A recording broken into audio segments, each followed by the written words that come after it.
Привет! Садись. Здоровчик.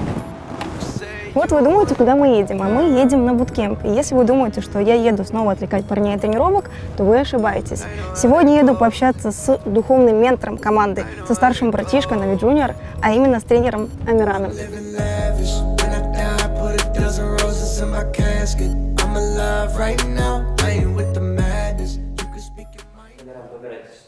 Да, здравствуйте. Здравствуйте. Смотри, Амиран, мне совсем недавно пришло сообщение от нашего подписчика. Это не вопрос, не на интервью? Это на интервью. А, мы уже начали? Мы уже начали. Совсем недавно мне пришло сообщение от нашего подписчика Яна, когда будет интервью с Амираном. Вот почему мы так долго не снимали с тобой интервью? Очень много работы, не хватает времени. Мы сейчас очень много занимаемся нашей игрой, пытаемся стать лучше, поэтому не всегда хватает времени даже на интервью. Какая изначально стояла задача перед тобой, как перед тренером состава?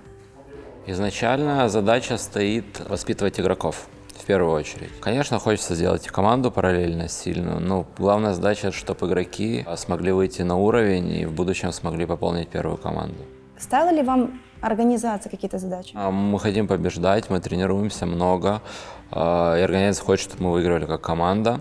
И как бы вот все эти буткемпы мы проводим над улучшением нашей игры. Поэтому, в принципе, ребята уже показывают неплохие результаты. Прошло там почти 5 месяцев. Они уже в топ-100, это слабенько, но у нас, к сожалению, нет турниров, в которые мы можем играть. Большинство турниров играет первая команда, и нам негде просто брать эти очки. То есть какие-то конкретных целей организация перед вами не ставила? То есть там топ-30 за год? Нет, в принципе, в начале, когда мы общались, была задача попасть там в топ-50.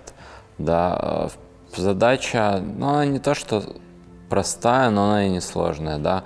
Просто надо участвовать сейчас на всех турнирах, повысить свой скилл, свои знания, и тогда можно будет, рейтинг не в приоритете. Конечно, хотелось бы сильную команду, но рейтинг не в приоритете. Не надо Мише открыть дверь. Окей, как раз вовремя. Как ты выстроил тренировочный процесс? Над чем нужно было поработать в первую очередь? Большинство игроков, наверное, кроме Кирилла, и где-то, может, топы, без опыта участия вообще на турнирах, то есть они где-то чуть поиграли, но это не то. Большинство ребят вообще без знаний правильного КС, да, и задача была всех научить, как правильно общаться, что обращать внимание, график, как правильно питаться, что тебе поможет в будущем. Эта команда не просто игроки, это игроки нового поколения, которые знают, как правильно, не просто они так думают или им кто-то, их капитан сказал, а им помогли профессионалы, те люди, которые понимают, и они знают, что в будущем как им готовиться правильно к турнирам, что есть и как себя чувствовать. Как у вас проходили тренировки вот с того момента, как были объявлены результаты летнего кемпа? Мы сначала пытались понять наш график, потом распределение, конечно, игровое по точкам, кто что держит, потому что на кемпе мы их все время миксовали, то есть понятно было, да, там АВП это АВП, да, тут простая роль, остальных надо было по ролям разбить. Мы подбирали роли каждому игроку, опять же, акцент делался больше на троице, потому что остальные ребята, они менялись постоянно. Дальше график. Хорошо, что у нас ребята или в академии отпусках, или договорились в университетах. Тут и Нави помогло, и они сами молодцы. У нас есть возможность тренироваться очень много, да, то есть буквально с часу дня. Иногда мы делаем позже тренировки, потому что им все-таки надо сходить в университет и в школы. Вот мы сформировали удобный для нас график, по нему и тренируемся. Первые, наверное, 3 месяца мы постоянно менялись, то есть командную игру невозможно построить. Даже замена одного игрока, она очень сильно влияет. А с одним ты сыгрался, потом надо с другим, даже если он где-то лучше, это все равно тяжело. Просто для них многое новое, начиная от кемпа и сейчас, то есть профессиональный график, профессиональный подход к игре. Ты там уже не можешь просто делать то, что ты хочешь. Тебе надо делать то, что требует команда, то, что просит тебя тренер и организация.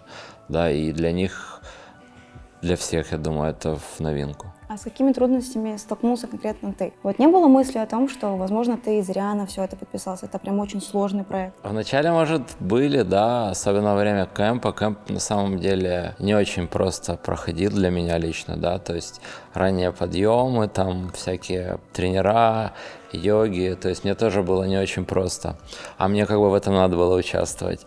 И да, посещали мысли, зачем я там подписался, у меня была возможность в других командах поработать, но суть не в этом. Но когда мне Нави дала полную свободу в сентябре по построению команды, я понял, что я сделал правильное решение. Первая официальная игра стартовала спустя 3 недели после того, как мы объявили результаты. Как вы к ней готовились? Да мы, если честно, не сильно к ней готовились, потому что за 3 недели вообще нереально. Если честно, мы до сих пор все карты сейчас не прошли именно основательно, потому что очень тяжело, у ребят нет знаний еще, и мы сейчас только выходим, да, пытаемся выйти на уровень там тир 3, допустим. И вначале было непросто, да, мы вот это все делали, ну, я не знаю, наверное... Вот на что был изначальный акцент? Вы готовились индивидуально к первому сопернику или Нет, в мы целом? не готовились индивидуально, мы начали проходить все с карты. Те, что проходили на кемпе, да, мы там брали легкие карты, такие как DES2, Мираж, Инферно, то есть у них была база. Надо было эту базу превратить в определенную структуру, чтобы они по ней играли, и потом добавить новые карты, да, там Overpass, Train, Vertigo, они все очень тяжелые, особенно для молодых ребят. И мы просто начали играть карту за картой, и за вот эти недели за 3 недели переиграли все карты. Очень плохо все получалось, но ребята молодцы, на игре как бы показали, что красавцы. Перед первой официалкой на праках ребята очень хорошо себя показывали. Да, так это и сейчас мы обыгрываем довольно сильные коллективы, тир-2, даже несколько раз обыгрывали тир-1, но тренировки тренировками, на играх совершенно другое получается, ты уже где-то переживаешь, нервничаешь, поэтому тренировки нельзя брать, да, знаешь, вот мы там всех обыгрываем, я знаю там несколько историй сильных мировых команд, которые буквально без поражений готовились к мажору и потом отлетали 0-3, да, то есть и это везде есть такое, поэтому тренировки тренировками, они мне больше показывают готовность нашу на карте, что нам надо пофиксить, но все основные проблемы все равно выплывают в социальной игре, ребята нервничают, делают неправильные движения, у них нету опыта. Вот было волнение у ребят и у тебя лично перед первой официалкой? Волнения такого как не было, это просто обычный турнир. Но для меня где-то было принципиально, потому что мы играли против Ашер, и как раз мне хотелось их обыграть, да, поэтому... Ну а потом мы начали так часто играть, что стало как-то все равно, и у нас разное направление уже развития, поэтому никаких принципиальных игр уже нет. Насколько предсказуемый для тебя был итог игры против Минстрайк? Вот, к примеру, на Оверпасе. Да, на обеих картах он был предсказуем. Там ребята, в принципе, очень высокого уровня. Там победитель мажора, там Бондик, с которым мы работали 4 года. То есть там очень серьезный состав, они претендуют на то, чтобы быть топом, да, они сейчас тоже только строятся. Поэтому особой иллюзии у меня не было. И просто хотелось посмотреть, на что ребята способны в своих первых играх, с чего нам надо начинать в первую очередь, да, то есть разные уровни подготовки. В официальных играх это все видно.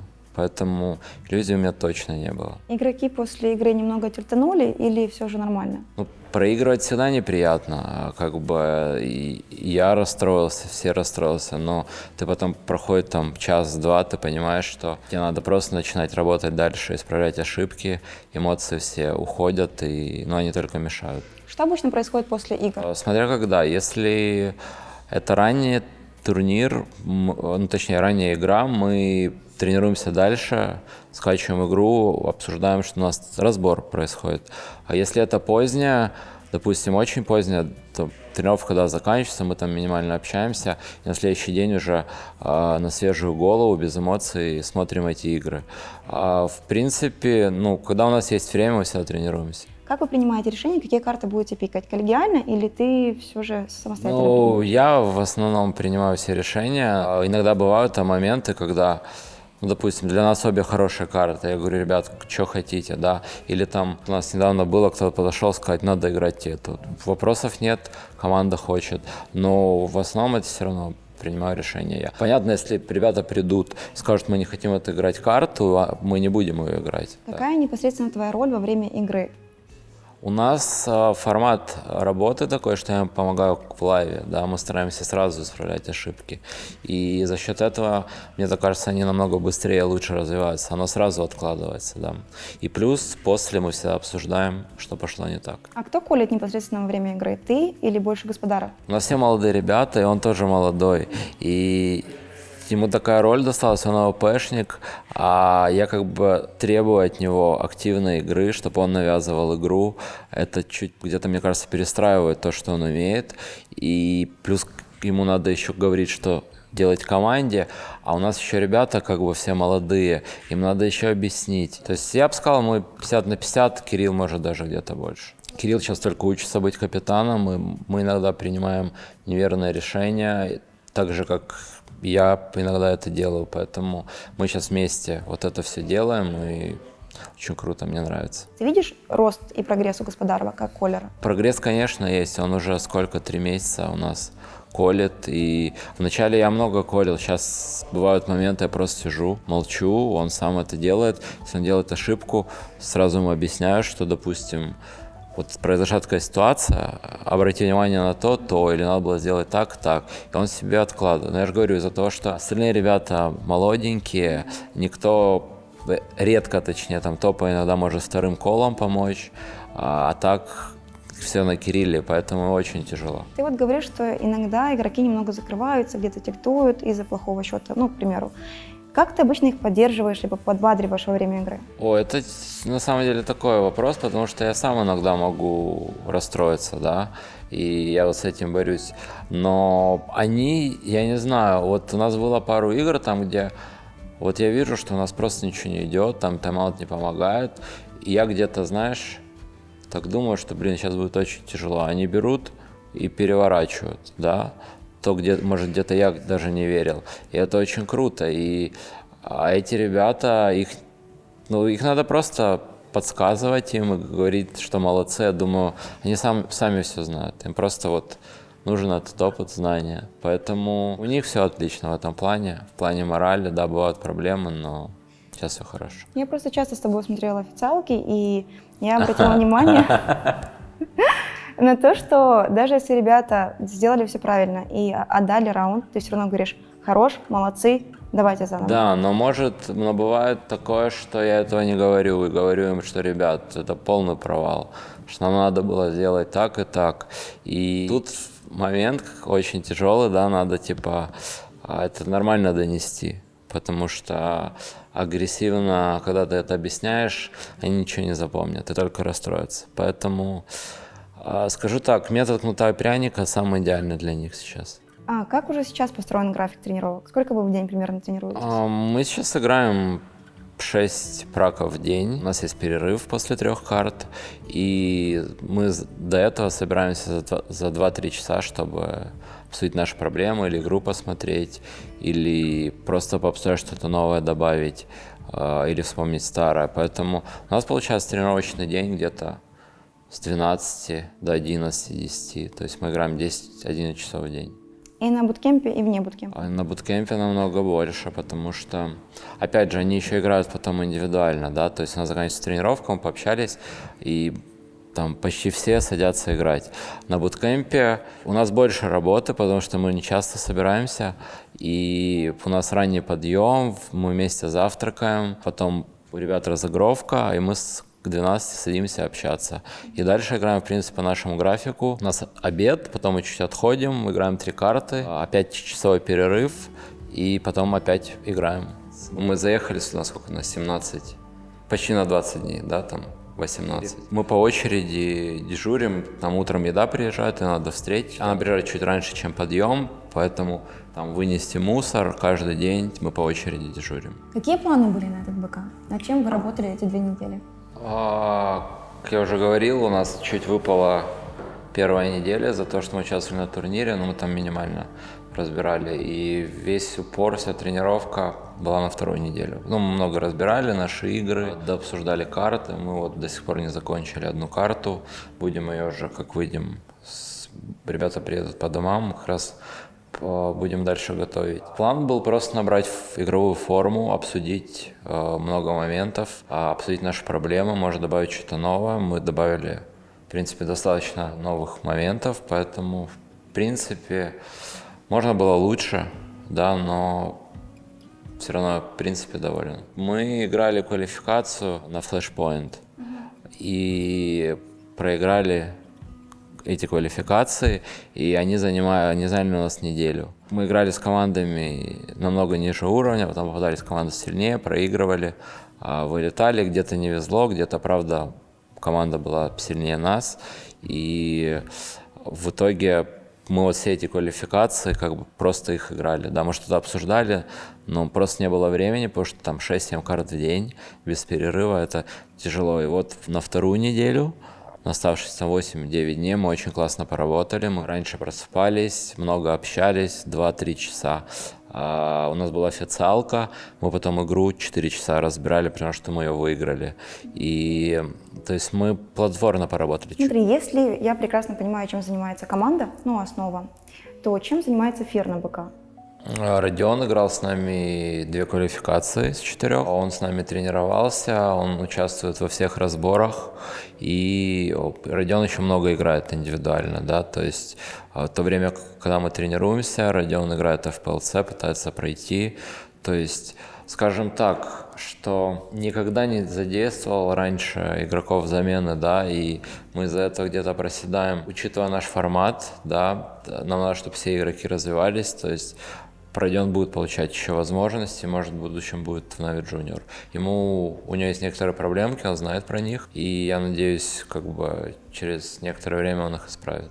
Мы с тобой буквально на днях разговаривали о том, что есть 2 типа игроков, проигроков. Это талантливые игроки и работолюбы. Есть третий, талантливые и работолюбивые. Да. Таких всего несколько. Фир, к какой группе относится Фир? Фир работяга.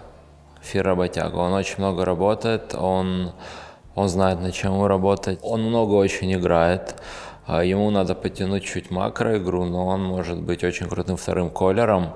И он принимает довольно часто очень правильные решения. Но у него есть некоторые проблемки в плане микро. Да, если он сможет подтянуть, у него будет отличный шанс стать сильным игроком. Он уже сейчас показывает то, что не зря он с нами, и мы не отказываемся от него. Команда успела принять участие в более чем 5 различных онлайн-турнирах.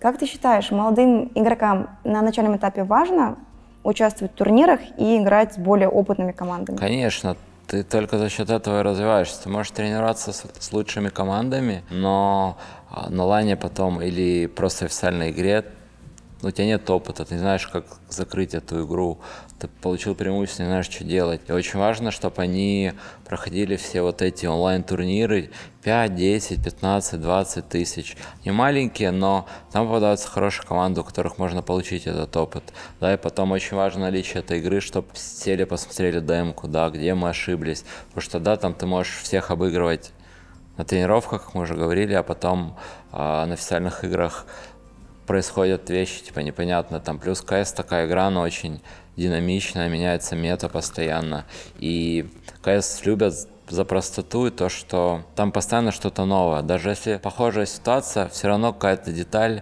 она не такая, и все время это надо разбирать, особенно молодым ребятам. В 4 часа ночи вышло обновление, у нас в 12 часов дня была игра, и организаторы решили сыграть Dust 2 на новом патче, типа на своем турнире, как-то первое в мире получается. Участие в большом количестве турниров не отвлекает от тренировочного процесса? Отвлекает, но они нужны. Вот мы вначале вписались в 3 турнира, да, проиграли их, там что-то показали, обыграли Ашер пару раз, еще кого-то, то есть даже прошли в плей-офф, но я чувствовал, что мы бы лучше потренировались, потому что, ну вот у нас готово 3 карты, да, пикает против нас соперник, там, условно, другую карту, которая у нас не сильно готова. То есть она как, мы обсуждено, но ребята не знают, что тут, что там.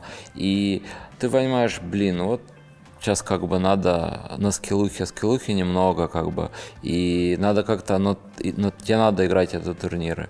И поэтому они нужны, но мне кажется, вначале нам стоило все-таки воздержаться, да, поиграть, а потом это. Но, опять же, были плюсы, ребята почувствовали там, что могут обыгрывать хорошие команды, можем бороться. И чтобы с ними на дистанции бороться, ты это должен закрепить на тренировках, да.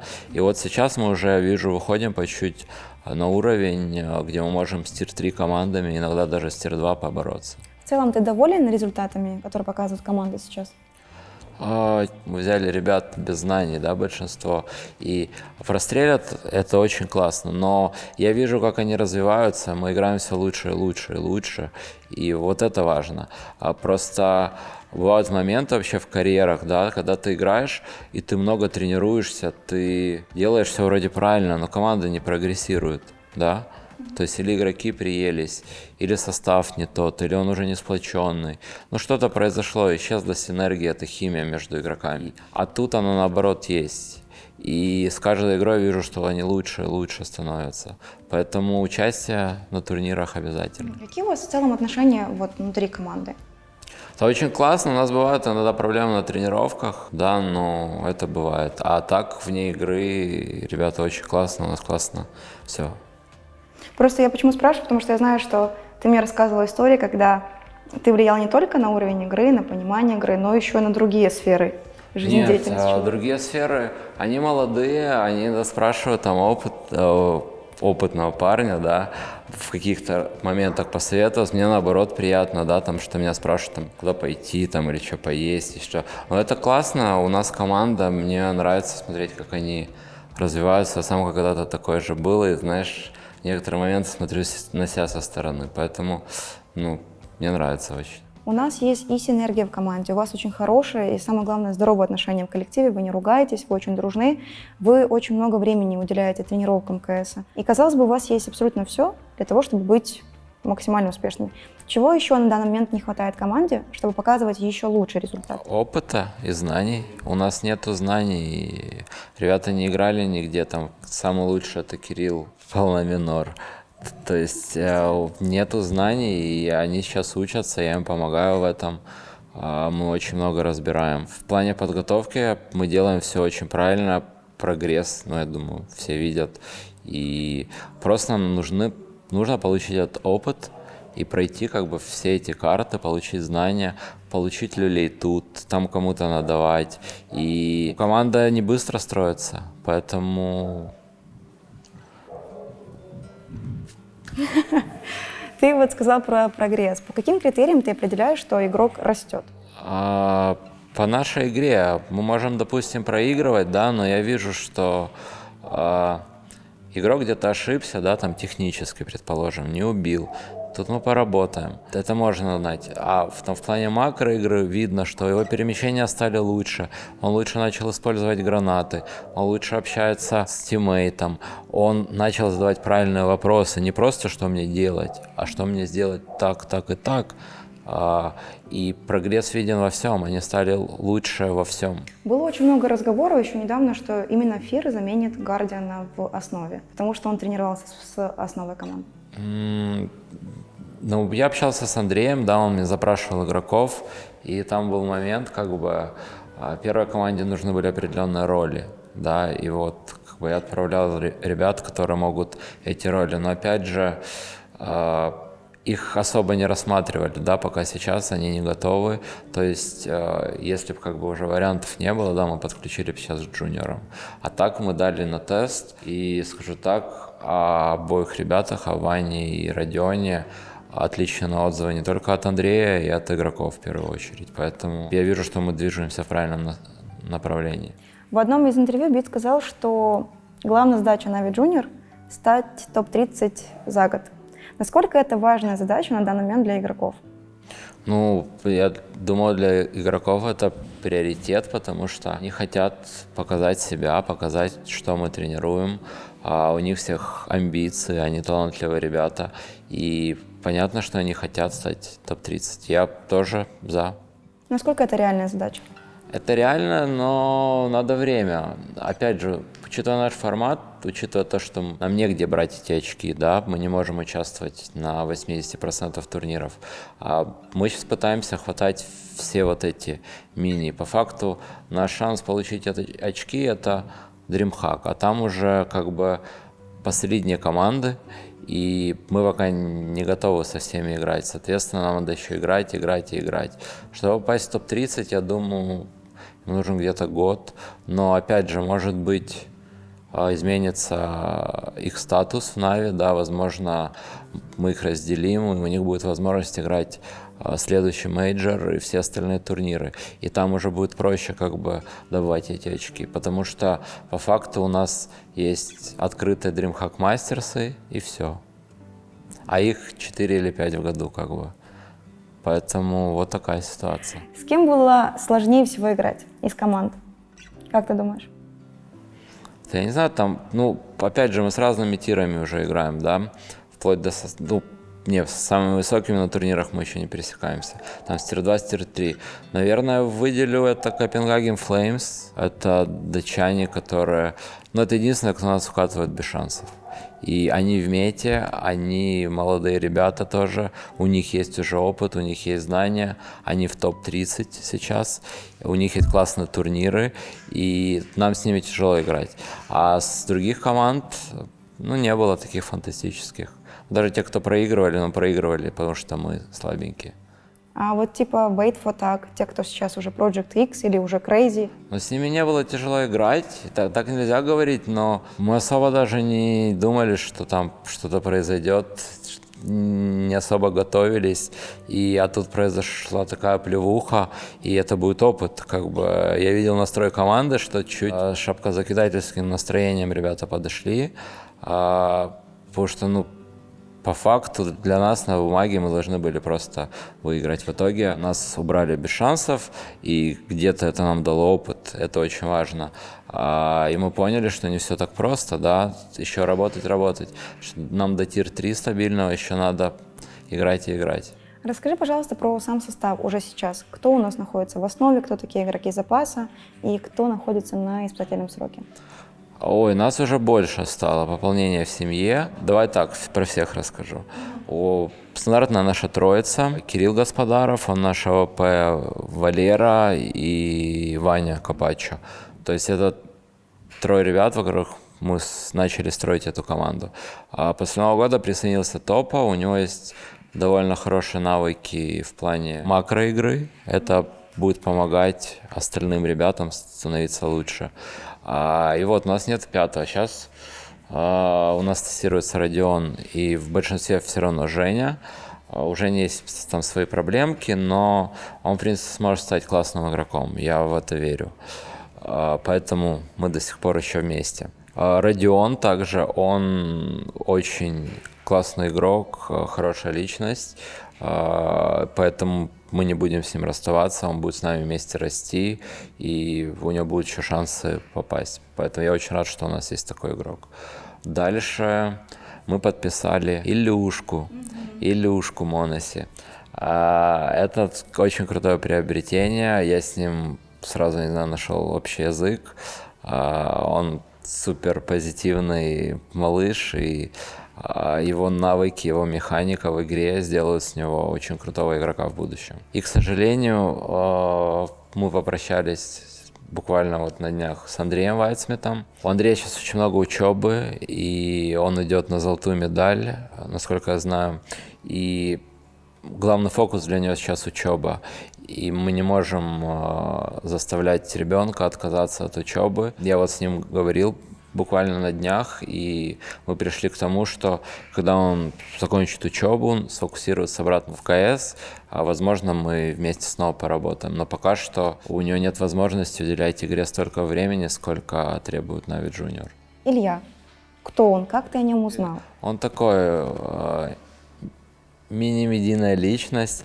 Я про него слышал еще на летнем кемпе, но ему было 14 лет, и мы не могли его никак пригласить. Попал в команду, там себя показал неплохо. Я даже скачивал игру посмотреть, мне интересно было. И потом появилась возможность его подписать. И получился такой момент, я как бы узнал, что несколько других организаций хочет его подписать буквально на ближайшую неделю. И я подумал, а чего это не делаем мы? Тем более у нас настолько долгосрочный проект, у нас есть возможность. И я связался с Женей, и мы буквально через день подписали Илью. До этого я, конечно, обратился к Илье. Первый вопрос был, есть ли у него контракт с какой-то другой организацией, могу ли я начинать как бы переговоры, или нам надо делать запрос, или что-то в этом роде. Он сказал нет, ну и мы начали общаться. И, в принципе, я очень рад, что мы его подписали. Он очень крутой игрок будет, он уже медийный. И для меня самое важное, он очень позитивная личность, как человек. Он сияет. Я его еще мы не видели вживую, но я слышу, вот когда он говорит, он сияет, улыбается все время. И я рад, что у нас в джуниорах есть такой малыш. Повлияла ли его медийность на решение взять его в команду? Нет. Я смотрел в основном его игры. Не буду скрывать, что видел в Ютубе нарезки его моментов, да, но в основном я делал упор на игры, которые есть на ХЛТВ, посмотрел их все, и видно было, что у парня механика на высшем уровне, его надо просто как алмаз доработать чуть, и с него получится очень крутой игрок. Смотри, то есть Илья — это не исключение. По сути, любой перспективный игрок может попасть в команду, не проходя летний кэмп. Конечно. Хотел бы еще объяснить. Летний кэмп был сделан, чтобы отобрать ребят и сформировать с их команду, научить их там правильному питанию, спорту, как относиться, работа с медиа, как общаться с родителями, с фанатами, со всеми, да, то есть полный комплекс, как им надо делать. Но мы не говорили, что мы привязаны к Na'Vi Junior. Na'Vi Junior — это проект в первую очередь, а не команда. Команда вот это 5 человек, они играют, но по факту Na'Vi Junior проект. Если мы видим кого-то, кто нам интересен, мы будем по возможности подписывать. Мы не привязаны только к летнему кемпу. Какими качествами должен обладать этот игрок, чтобы организация им заинтересовалась? Может быть, даже не качествами, а показателями? Ну, на самом деле, это как в жизни. Первое, что ты видишь, это обертка, да, по факту. На что мы обращаем внимание, это на игру, да, которую показывает игрок. Мы только потом с ним знакомимся и понимаем, какой он человек, что ему нравится, не нравится, подойдет ли он нам, да, по общению. И там потом уже встречаемся и решаем. Но первое, конечно, мы смотрим только на игру и на механику игрока. Ты вот говорил о том, что Илья еще маленький, он не может принимать участие во всех турнирах, но все же перед игрой с Огист ты принимаешь решение заменить Аункера на Моносе.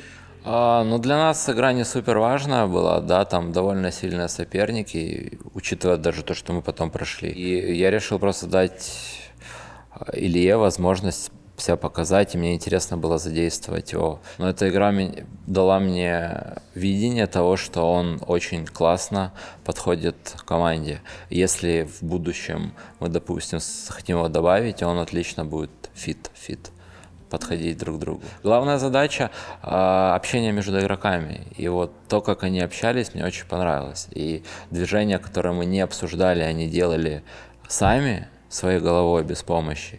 И их было очень, не то что много, они были, мне это очень понравилось. И это говорит о том, что игрок сможет почти в любую команду влиться. Ты планируешь его и дальше задействовать в официальных играх, если это будет возможно? Возможно, периодически на какие-то небольшие игры, но все равно более-менее большие турниры мы будем играть составом, потому что мы тренируемся, и как бы смысл тренировок, если мы потом не участвуем, да, на турнирах. Понятно, надо, чтобы игроки развивались индивидуально, но понять мы сможем, развиваются они или нет, только проводя через эти турниры. Вот, к сожалению, я же говорю, Илья пока маленький, он не может играть на постоянной основе. Это просто заберет у ребят тот маленький шанс попасть на какой-то турнир высокого качества. Какие сейчас цели у команды на этот сезон? Команда нам наконец-то надо сформировать 5. Ну и будем играть все. Там цель попасть сейчас сначала топ-50, мы там 100 сейчас, 80 какие-то там. И попасть, но опять же, у нас нет турниров, где можно набирать эти очки, и посмотрим. Как бы, чтобы попасть в топ-30, нам надо стать мега-монстрами, получается, потому что у нас нет турниров. Вот наша цель — стать мега-монстрами. У тебя есть какие-то смешные, забавные истории с БК? Вот моя забавная история сидит все время. Да нет, на самом деле, ну как, все уже знают, что чего ожидать. Там ребята просыпают, Валерчик проспал, там кто-то еще проспал. То есть у нас весело на самом деле. Истории, ну как, вот. Все истории у нас на кухне. Кто-то не помыл, кто-то опоздал. Ну, в общем, как бы ребята уже думают своей головой, они знают, ну, то есть, скажем так, на этом буткемпе дисциплина выполнялась на 90%. А вот 10% как раз. Вот эти 10%.